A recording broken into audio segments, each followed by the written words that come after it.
So you're interested in this pokey stick the officer class got and how it compares to your saber. You've clicked on the right video. First off, let's see how these weapons differ in use and ability. The officer saber is just like your typical saber. You swing it around enough to take out cannibals.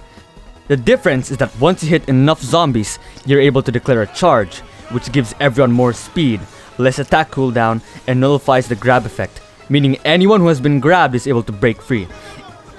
In addition, anyone with a musket, pike, heavy saber, or spontoon gains basically instant damage and can mow down entire hordes in seconds. On the other hand, the spontoon is like the pike, in which you poke your opponents. Historically, long pokey things were superior to sabers. Once you hit enough zombies, you're able to declare a holdfast, which allows players with a musket, pike, or spontoon to brace around you, giving them the same insane damage as the charge, while giving them resistance to damage as well. Both weapons have their advantages, but I believe one is superior to the other in a lot of situations. I'll be listing points of major contention between the two. For effectiveness, it goes to the saber.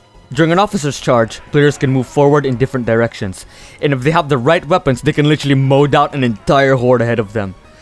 In comparison, for the spontoon, they have to wait for the zombies to come to them, and basically just be in one place.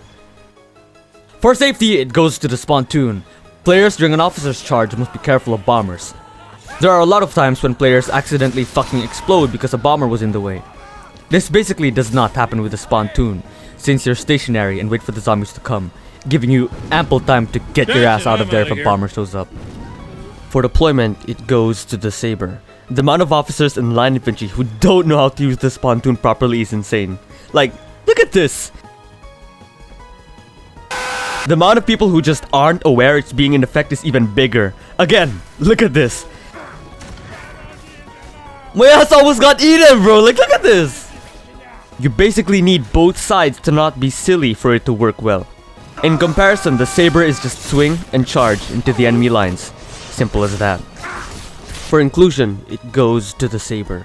The saber's charge affects every player within a certain radius, which allows you to buff everyone with increased swing rate even if they don't carry the aforementioned weapons. For the spontoon, it's specifically only for the weapons that poke, which means if your teammates lack those weapons, then the ability is useless, like here. For utility, it goes to the spontoon. It's insane that you can hold fast, brace, and gain 1 billion damage from a charge. You're basically the mix of an officer and a line infantry. You can complement other spontoon members during holdfasts, which cannot be said about officers with sabers. For opportunities, it goes to the saber. In objectives, since you're moving a lot, there's just not many situations where you can use the spontoon. The spontoon is more viable during holdout sections, holdout game modes, and endless. Personally, comparing these two weapons is kind of like comparing apples and oranges. The spontoon is more like a pike than an officer's side melee, since for most of the time, you can't use the holdfast ability. And for most of the time you do use it, people don't fucking use it correctly, like, holy shit, just get in the dark square! When it does work, it feels amazing. The spontoon can theoretically be used to hold ground and keep the front steady if it were collapsing. So which one is better? If you want to play officer, go saber. If you want to play line infantry with a short pike that kind of has a special ability and allows you to have a gun, then go spontoon. But for me, I prefer the officer saber because the charge is just so cool, like, forward!